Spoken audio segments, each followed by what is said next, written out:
मैं काम पर जा रहा हूँ रानी। रात को आऊँ तो मेरे लिए बैंगन का भरता बना कर रखना, मुझे बहुत पसंद है। जो हुक्म कालू जी, और कुछ भी बता दें वो भी बना दूंगी मैं तो जैसे आपकी कोई नौकरानी हूँ ना। कैसी बातें कर रही हो तुम मेरी पत्नी हो और तुम्हें मेरे लिए भोजन तो बनाना ही पड़ेगा। अच्छा ज्यादा गुस्सा ना करें, मैं बना दूंगी आपके लिए बैंगन का भरता। फिर कालू कौवा अपने खेत में काम पर चला जाता है। चलो अब लग जाओ काम पर, कालू जी की फरमाइश पर उनके लिए बैंगन का भरता बनाओ। रानी कौवी भी बैंगन लेने जंगल में निकल जाती है।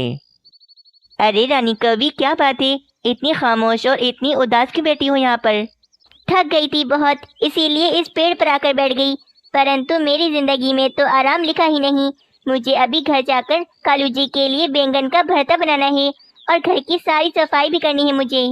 बस इसी में आदी हो जाऊंगी मैं। मेरा नाम तो रानी है, पर नौकरानियों से भी ज्यादा बुरी जिंदगी गुजार रही हूँ मैं। बहुत अफसोस रानी कवि, ये तो तुम्हारे साथ बहुत बुरा हो रहा है। वैसे बुलबुल, वाकई में तुम्हारे तो बहुत मजे हैं, क्योंकि तुम्हारे पति ने तो 2 शादियां की हुई हैं और तुम दोनों सौतने मिलकर तो घर का काम आसानी से कर लेती होगी।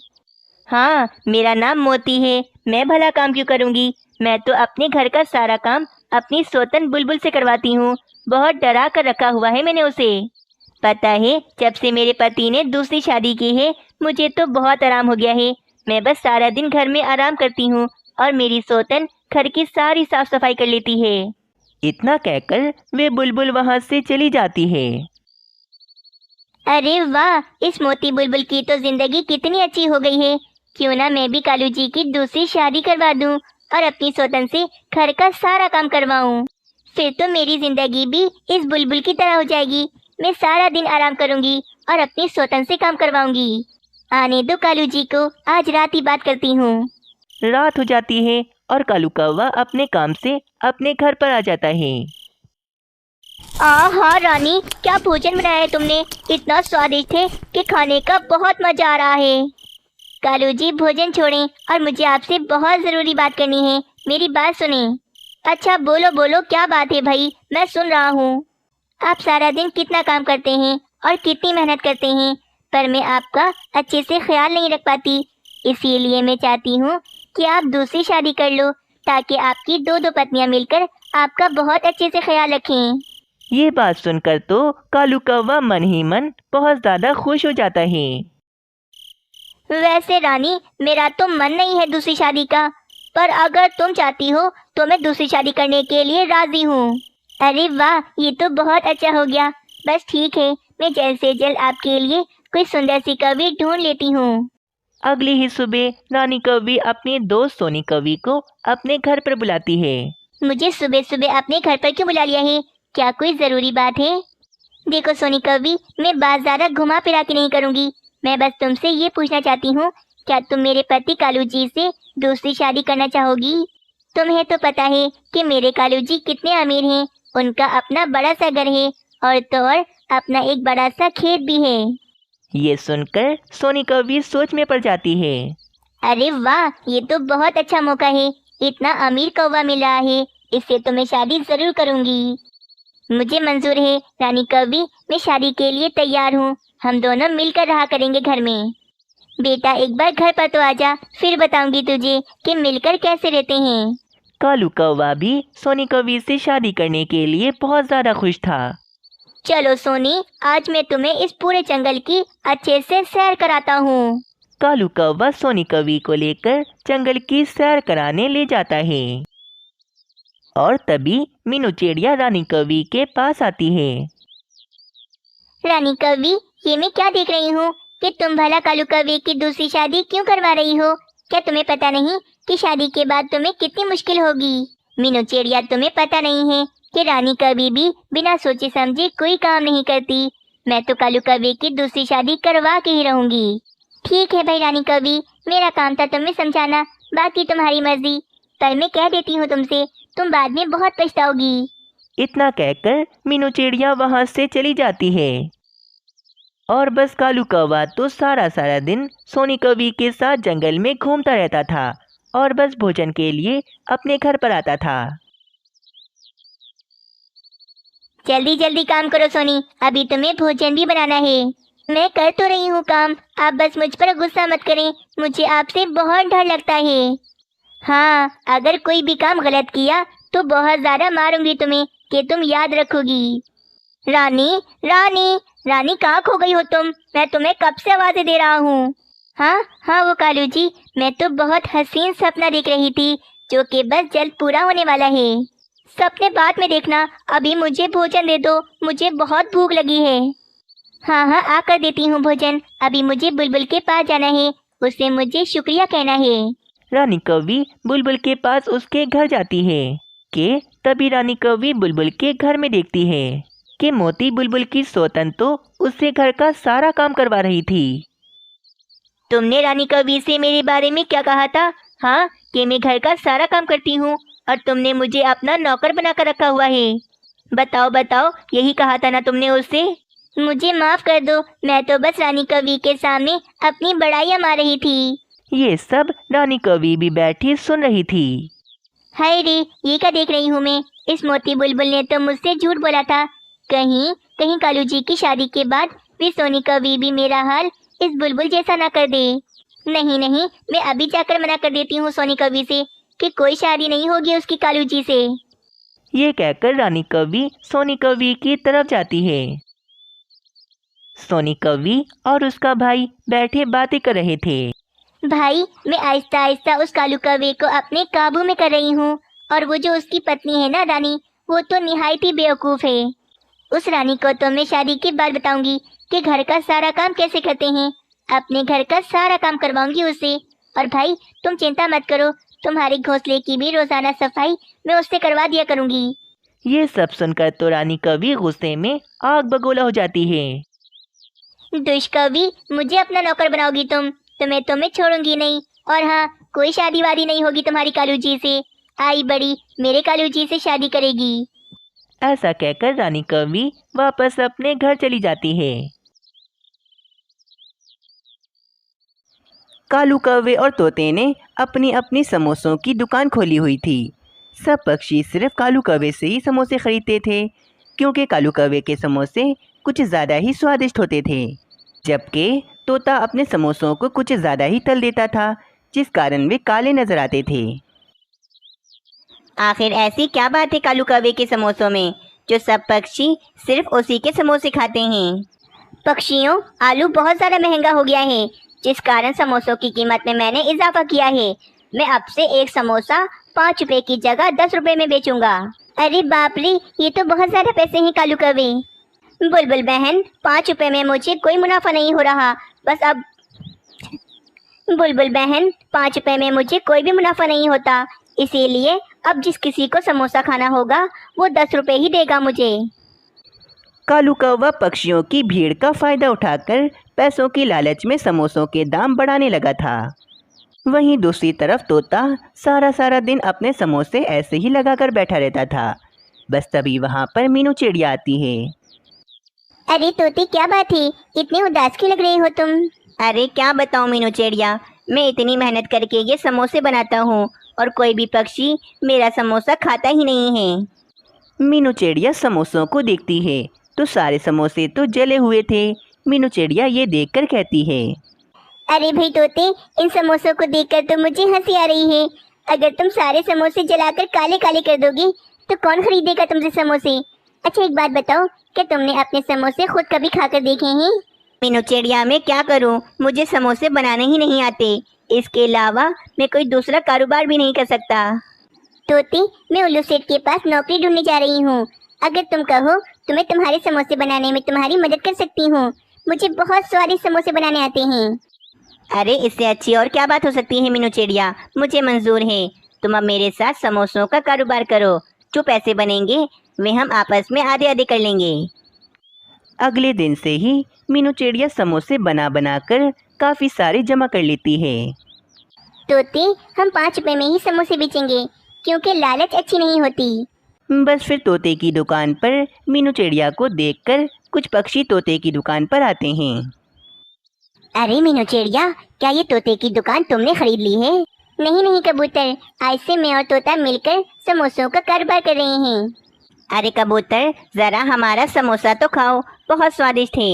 अरे वाह, ये समोसे तो जले हुए भी नहीं हैं। अच्छा, मुझे भी एक समोसा दे दो।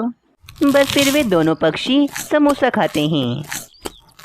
अरे वाह मीनू चिड़िया, क्या ये समोसे तुमने बनाए हैं? खाकर मजा आ गया। अरे हाँ हाँ, ये समोसे तो बहुत स्वादिष्ट हैं। तोते ऐसा करो, मुझे 5 समोसे और दे दो।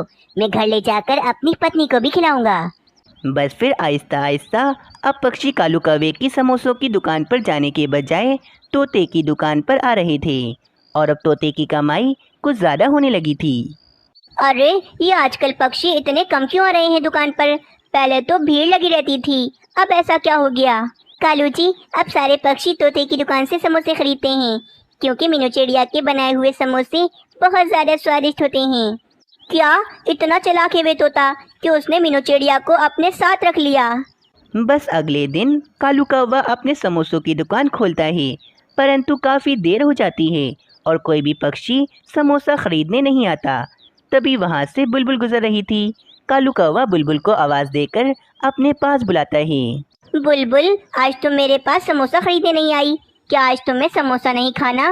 खाना तो है मुझे समोसा, परंतु तुम्हारे पास से नहीं, क्योंकि अब मैं मीनू चिड़िया के बनाए हुए समोसे खाती हूँ। इतना कहकर बुलबुल वहाँ से चली जाती है। दूसरी तरफ अब तोते की दुकान पर पक्षियों की भीड़ लगी हुई थी। कालू कौवा तोते और मीनू चिड़िया से बहुत ज़्यादा जलता है। अब तुम दोनों का बुरा समय शुरू होगा, अब तुम दोनों देखते रह जाओगे। बस फिर कालू कौवा तोते की दुकान पर जाता है। तोते, मैंने मीनू चिड़िया के समोसों की बहुत तारीफ सुनी है। जरा थोड़े बहुत समोसे मुझे भी दे दो, मैं रानी कौवी को ले जाकर खिलाऊंगा। फिर कालू कौवा तोते से समोसे लेकर अपने घर की तरफ चला जाता है और अपने घर पर आकर उन समोसों में बेहोशी की दवा मिला देता है। अब आएगा मजा। रात होते ही कालू कौवा सब पक्षियों के घरों पर चुपके से 2-2 समोसे रख देता है और साथ ही एक चिट्ठी भी छोड़ देता है जिस पर लिखा था कि ये 2 समोसे मीनू चिड़िया और तोते की तरफ से हैं। फिर सुबह होते ही पक्षी अपने घर पर समोसा देखते ही खुश हो जाते हैं और वे समोसे खाने लगते हैं। कुछ देर बाद सारे पक्षी अपने घरों में वे समोसे खाकर बेहोश हो जाते हैं। अब बस कुछ ही देर में तोते और मीनू चिड़िया की इज्जत मिट्टी में मिल जाएगी। फिर कालू कौवा और रानी कौवी सब पक्षियों के घरों में जाते हैं और उनका सोना जेवर पैसे चुरा कर वहाँ से भाग जाते हैं। रानी, अब ये चोरी का सारा इल्जाम तोते और मीनू चिड़िया पर आ जाएगा, क्योंकि वे सारे समोसे मीनू चिड़िया के बनाए हुए थे। कालू जी, आपकी दिमाग की तो क्या ही बात है। अब बस मीनू चिड़िया और तोता कैद हो जाएंगे, उसके बाद हमारा समोसों का कारोबार दोबारा से चल पड़ेगा। कुछ देर बाद सब पक्षी होश में आ जाते हैं और पक्षी देखते हैं कि उनके घरों में तो चोरी हो गई होती है। अब तो सब पक्षियों का शक सिर्फ मीनू चिड़िया और तोते पर जा रहा था। मैंने तो कभी सपने में नहीं सोचा था कि मीनू चिड़िया ऐसा कर सकती है। तोते और मीनू चिड़िया में पैसों की लालच आ गई है, जभी तो तोते और मीनू चिड़िया ने हम पक्षियों के घरों में चोरी कर ली। हम पक्षी मिलकर तोते और मीनू चिड़िया को नहीं छोड़ेंगे। बस सारे पक्षी तोते और मीनू चिड़िया के पास जाते हैं और उन्हें आवाज़ें लगाते हैं। चोर है, मीनू चिड़िया तोता चोर है। अरे अरे पक्षियों, क्या बात है? ऐसे शोर क्यों मचा रहे हो तुम सब? मीनू चिड़िया, हमारे घरों में चोरी करके अब तुम भोली बन रही हो। हाँ मीनू चिड़िया, तुमने अपना बेहोशी का समोसा खिलाकर हम पक्षियों को बेहोश कर दिया, ताकि तुम आराम से हमारे घरों में चोरियां कर सको। कालू कौवा भी वहाँ पर बैठा मज़े ले रहा था। पक्षियों का शोर का सुनकर तो वहाँ पर मिट्ठू महाराज आ जाते हैं। अरे अरे पक्षियों, खामोश हो जाओ, बताओ आखिर बात क्या है? मिट्ठू महाराज, कल रात इस तोते और मीनू चिड़िया ने हम सब पक्षियों के घरों में 2-2 समोसे रख दिए और वहाँ पर एक चिट्ठी भी छोड़ दी, जिस चिट्ठी पर इन दोनों का नाम लिखा हुआ था। और आपको पता है, उन समोसों में बेहोशी की दवा मिली थी। हाँ मिट्ठू महाराज, हम वे समोसा खाकर बेहोश हो गए। उसके बाद मीनू चिड़िया और तोते ने हमारे घरों में चोरियां करके हमारा सारा माल साफ कर लिया। नहीं नहीं मिट्ठू महाराज, ये किसी पक्षी की साजिश है, मैंने और तोते ने ऐसा नहीं किया। अच्छा अच्छा पक्षियों, रुको, सारा सच सबके सामने आ जाएगा। बस मुझे कल तक का समय दो, मैं कल इस बात का फैसला करूँगा। पक्षियों, मैं तो खुद बहुत ज़्यादा परेशान हूँ। मेरे घर में बहुत सारे चूहे आ गए हैं, उन्हें मारने के लिए मुझे बेहोशी की दवा चाहिए और वे कहीं मिल नहीं रही। अच्छा, जो कोई पक्षी मुझे बेहोशी की दवा ला कर देगा, मैं उसे इनाम में सोने के सिक्के दूंगा। कालू कौवा लालच में पागल हो गया था। इसे पता नहीं था कि मिट्ठू महाराज इसे फंसा रहे हैं। मिट्ठू महाराज, मेरे पास पड़ी है बेहोशी की दवा, आप मुझसे ले लें। कालू कौवे, तुम्हारे पास कहाँ से आई बेहोशी की दवा? मिट्ठू महाराज की बात सुनकर कालू कौवा चुप हो जाता है, क्योंकि कालू कौवे के पास कोई जवाब नहीं होता। उल्लू सैनिक, पकड़ लो इस कालू कौवे को, इसी ने चोरियां की हैं सब पक्षियों के घरों में। कालू कौवे, अब तुम सच बता रहे हो या मैं उल्लू सैनिक से बोलकर सच निकलवाऊं? नहीं नहीं, मैं बताता हूँ सारा सच। हाँ भाई, मैंने ही किया है ये सारा कुछ। मैं तोते और मीनू चिड़िया का कारोबार बंद करवाना चाहता था, इसीलिए मैंने ये चाल चली, परंतु मैं पकड़ा गया। वो इसीलिए कालू कौवे, क्योंकि सच्चाई की हमेशा जीत होती है। फिर उल्लू सैनिक लाकर कालू कौवे को पिंजरे में बंद कर देता है और सारे पक्षी मीनू चिड़िया और तोते से माफ़ी मांगते हैं और मीनू चिड़िया और तोते का धंधा दोबारा से चलने लगता है। दोस्तों, क्या रानी कौवी को भी सज़ा मिलनी चाहिए थी? हमें कमेंट में ज़रूर बताएं। हमें आपके कमेंट का बेसब्री से इंतज़ार रहता है। किसी जंगल में एक जादुई पेड़ हुआ करता था, जिसके फल खाने से पक्षियों की उम्र बढ़ती थी और साथ ही साथ सब पक्षी जवान रहते थे। रानी, वैसे मान गया मैं तुम्हें, तुम बहुत ज्यादा ही खुशनसीब हो जो तुम्हें इतना हैंडसम पति मिला है। बस करें कालू जी, बस इतना मजाक भी अच्छा नहीं है, मेरी तो हंसी ही निकल जाएगी। मैंने आपको पहले देखा था, आप कोई हैंडसम नहीं थे। ये सारा कमाल तो उस जादुई पेड़ का है। आप रोजाना उस जादुई पेड़ के फल खाते हैं, तभी तो आप इतने ज्यादा हैंडसम हैं। हाँ तो रानी, तुम भी कोई इतनी सुंदर नहीं हो, तुम्हें तो सुंदर सिर्फ उस जादुई पेड़ के फलों ने किया हुआ है। अरे अरे भाई कालू कौवी, रानी कौवी, तुम दोनों लड़ने क्यों लगे? सब पक्षी खाते हैं उस जादुई पेड़ का फल, तभी तो सब पक्षी सुंदर रहते हैं, इसमें लड़ने वाली तो कोई बात नहीं। चलो पक्षियों, सब पक्षी दोबारा से जादुई पेड़ का फल खाकर आते हैं। ये कहकर सारे पक्षी जादुई पेड़ के पास चले जाते हैं। वे जादुई सेब का पेड़ काफ़ी घमंडी था, क्योंकि वे इकलौता पेड़ था जो बोल भी सकता था और पक्षियों की उम्र भी बढ़ाता था। जादुई पेड़, आज हम सब पक्षी फिर से आपका जादुई सेब खाने आए हैं, ताकि हम हमेशा ही जवान और सुंदर रहें। हाँ हाँ, मैं बस आपका जादुई सेब खाने के लिए बेताब हो रहा हूँ। बस पक्षियों, अब मेरा दिल नहीं है तुम सब पक्षियों को अपने फल खिलाने का। चलो यहाँ से चले जाओ और मुझे आराम करने दो। अरे जादुई पेड़, आपको कुछ भी नहीं करना, आप बस आराम करें, बस हम सब पक्षी खुद ही एक एक फल तोड़कर खा लेंगे। नहीं, मना कर दिया ना एक बार, और आज के बाद कोई भी पक्षी मुझ पर से मेरा फल तोड़कर नहीं खाएगा। मैं तो खाऊंगा भाई, खाऊंगा, मुझे तो कोई नहीं रोक सकता, आप भी नहीं रोक सकते पेड़ भाई। फिर कबूतर उड़ता हुआ जादुई पेड़ पर आकर बैठ जाता है और सेब तोड़ने लगता है। अब तो जादुई पेड़ को काफ़ी ज़्यादा गुस्सा आ जाता है और वे जादुई पेड़ गुस्से में ज़ोर ज़ोर से हिलने लगता है, जिस कारण कबूतर नीचे ज़मीन पर गिर जाता है।